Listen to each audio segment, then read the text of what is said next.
Hello అండి. అందరికీ నమస్కారం. వెల్కమ్ టు మై ఛానల్ అండి. ఇవాళ నేను దేవి భాగవతంలోని ఒక చిన్న కథను మీకు వివరిస్తాను. ఈ కథలో వ్యాసుడు తపమును ఆచరించి భగవంతుడైన శంకరుణ్ణి ఎలా ప్రసన్నం చేసుకొని పుత్రుడిని పొందారో తెలుసుకుందాము. అలాగే రాజగు సుతుమ్నుడు ఇలా అను పేరు గల స్త్రీగా ఎలాగ పరిణితి చెందాడో తెలుసుకుందాము.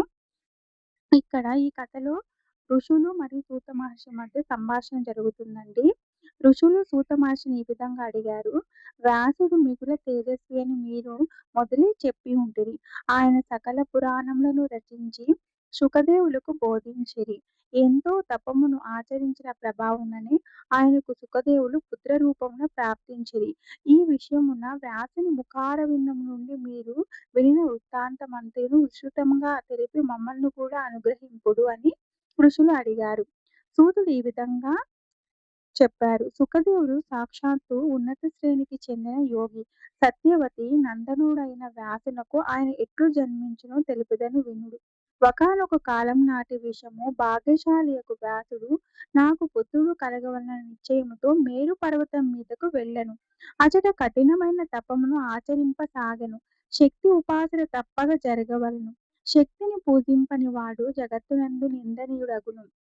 శక్తిని ఉపాసించిన వాడు వందనీయుడగును అని ఆయన మనసులో ఈ ఆలోచన పదే పదే వచ్చుచుండును. వ్యాసుడు తపము ఆచరించుచున్న ఆ సుమేరు పర్వత శిఖరమున ఒక ఆశ్చర్యమగు ఉపవనముండెను. సకల దేవతలు మహాత్ములకు తాపసులు అచట క్రీడించుచుందురు. ఆదిత్యులు, వసువులు, రుద్రులు, మర్తులు, అశ్వినీ కుమారులు మరియు బ్రహ్మను కూడా సాక్షాత్కరింప చేసుకున్న ఇతర మునిగణములు కూడా అచట ఉపస్థితులై ఉండిరి. నిరంతరము సంగీతము ఆలపించబడుచుండెను. సకల చరాచర జగత్తునందు వ్యాసుని తేజస్సు వ్యాపించి ఉండెను. ఆయన జటలు అగ్నివలె ప్రకాశించుచుండెను. అప్పుడు ఆయన తేజస్సును చూసి సచీపతి ఇంద్రుడు భయము చెందెను. దేవరాజు మనసునకు బాధ కలిగెను. ఆయన భగవంతుడకు శంకరుని వద్దకు వెళ్ళి నిలుచుండెను. అతని స్థితిని చూసి శంకర భగవానుడు ఈ విధంగా పలికారు. ఇంద్ర, నీవు దేవతలకు ప్రభువు.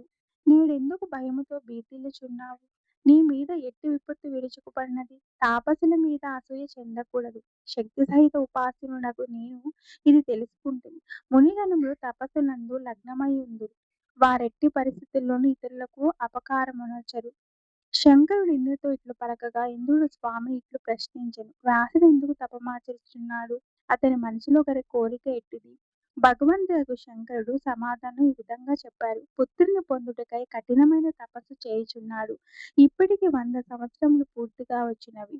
పూర్తగటోడనే నేనతనికి చక్కటి కుమారుని ఒసగెదను. సూతుడు ఈ విధంగా పలికారు. ఇట్లు శంకర భగవానుడు ఇంద్రునితో పలికెను.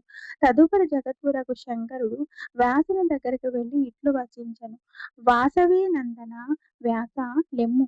ఇప్పుడే నీకు ఒక చక్కటి పుత్రుడు ప్రాప్తించెను. పుణ్య శ్లోకుడ, సకల తేజస్సులకు సాకార విగ్రహుడు, జ్ఞాని, కీర్తిని విస్తరింపజేయవాడు, అఖిల జనములకు ప్రియమైన పుత్రుడు నీకు ప్రాప్తించగలడు. అతనిలో సాత్విక గుణములన్నీయు సాకారములై ఉండును. దానికి తోడు అతడు సత్యపరాక్రముడై ఉండును. సూతుడు ఈ విధంగా పలికెను. భగవంతుడగు శంకరుని మధుర వచనములు విని భాగ్యశాలియగు వ్యాసుడు ఆ స్వామి చరణములకు ప్రణమిల్లి తన ఆశ్రమమునకు వెళ్ళిపోయెను. అనేక సంవత్సరముల శ్రమ వలన ఆయన అలసి ఉండెను. పుత్రుని ఉదయింపచేయుటకు అరణి అనగా కామిని నా దగ్గర లేనే లేదు. ఏ స్త్రీనైనను వరించెదనన్నచో అది బంధమే కదా. కాళ్ళకు సంకెళ్ళు వేసుకొనుటయే కదా స్త్రీ. పుత్ర ఉదయమునకు తగినది. పతివ్రతా ధర్మమును పాటించుటయందు నిపుణురాలు రూపవతియే కావచ్చును. కాని అది బంధమే అగును. ఆమె స్వేచ్ఛగా సుఖములు అనుభవింపగోరును. గృహస్థుని జీవనము మిగుల సంకటముతో కూడినది. దానిని నేనెట్లు స్వీకరించగలను? ఇట్లు వ్యాస మహర్షి యోచింపసాగెను. ఇంతలో ఘృతాచి అను అప్సర దివ్యరూపమును ధరించి ఆయన దృష్టికి గోచరించెను.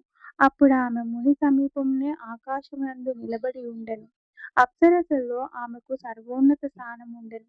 నేనిప్పుడేమి చేయవలెను? ఇప్పుడు నేనేమని స్వీకరించినచో తపము ఆచరించు మహాత్ములకు మునులందరూ నన్ను పరిసహింతురు. ఏమైనను గానిమ్ముము.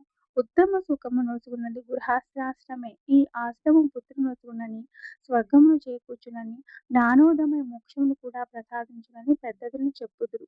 చాలా కాలం కిందట నేను నారదుని వలన ఒక ప్రసంగమును విని ఉంటిని. ఊర్వశి అను పేరు గల అప్సర ఉండును. పురారవుడు ఆమెను ఎంతో ఇష్టపడెను. చివరకు ఆమె అతన్ని తిరస్కరించెను. మునులు ఈ విధంగా సూత మహర్షిని మళ్ళా అడిగారు. మునివరులారా, ఇలా గర్భము నుండి పురారవుడు జన్మించెను. ఈ ప్రసంగము నేనిప్పుడు వినిపించెదను. పురారవుడు యజ్ఞదానములందు సంలగ్నుడై ధార్మిక పురుషుడయ్యెను. సుధుమ్నుడను ఒక రాజు ఉండెను. అతడెప్పుడునూ అసత్యమాడువాడు కాదు. జితేంద్రియుడు. ఒకనాడు సుధుమ్నుడు అశ్వమును అధిరోహించి మంత్రులతో కూడి వేటాడుటకై అడవికేగెను. అజగవనము ధనువును బాణములతో నిండిన అద్భుతమైన తూణీరమును ధరించి ఉండెను. వేటాడుచు సుధుమ్నుడు ఒక విచిత్ర వనమునందు ప్రవేశించెను. ఆ దివ్యవనము మేరుగిరికి కింది భాగమున ఉండెను. పారిజాత వృక్షములు ఆ వనము యొక్క శోభను ఇనుబడింపచేయుచుండెను. అశోక వృక్షములు, పొగడ చెట్లు, మందారతరులు, సుందరమైన లతలతో ఆ వనము సువాసనలు వెదజల్లుచుండెను.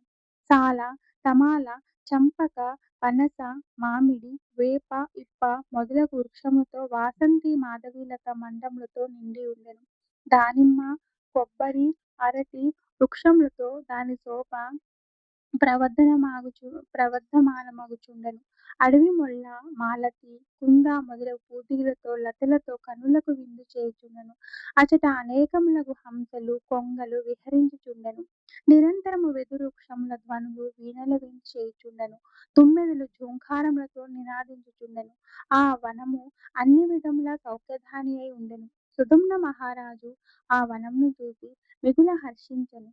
వృక్షములు ఫలభరితములయ్యెను. కోకిలలు వీణలను విందు చేయుచుండెను. ఇదంతయు చూసి రాజును అతని సేవకులను ముగ్ధులైరి. మహారాజాకు సుధుమ్నుడు వనమునందు ప్రవేశించెను. అతడుకు వెళ్ళుట తోడనే అతనికి స్త్రీరూపము వచ్చెను. గుర్రము కూడా ఆడగుర్రముగా పరిణమించెను. అప్పుడాయన భయంకరమగు చింతలో చిక్కుకొనెను.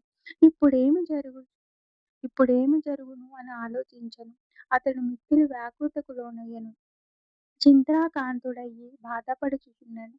అతనికి తీరని ఆపద కలిగెను. తన నారీ రూపమును తలుచుకొనుచు లజ్జితుడయ్యెను. నేను స్త్రీ రూపమునైతిని, ఇప్పుడేమి చేయుదును? ఇంటికెట్లు పోవుదును? ఏ విధంగా రాజ్యమును పరిపాలించుదును? ఇట్లు నన్నెవరు మోసగించిరి అని లోలోపలనే మహారాజు కుమిలిపోవుచుండెను. ఋషులు మళ్ళా సూత మహర్షిని ఈ విధంగా అడిగారు. మీరు మిగుల ఆశ్చర్యకరమైన విషయమును తెలిపితిరి సూత మహర్షి. సుధుమ్న మహారాజు స్త్రీ ఎట్లా అయ్యెను? ఆయన దేవతలతో సమానమైన పరాక్రమశాలి కదా. అతడు స్త్రీ అగుటకు కారణమేమి? మిగుల రమణీయమైన వనమునందు తిరుగునప్పుడు అట్లు జరుగుటకు కారణమేమి అని ఋషులు సూత మహర్షిని అడిగారు.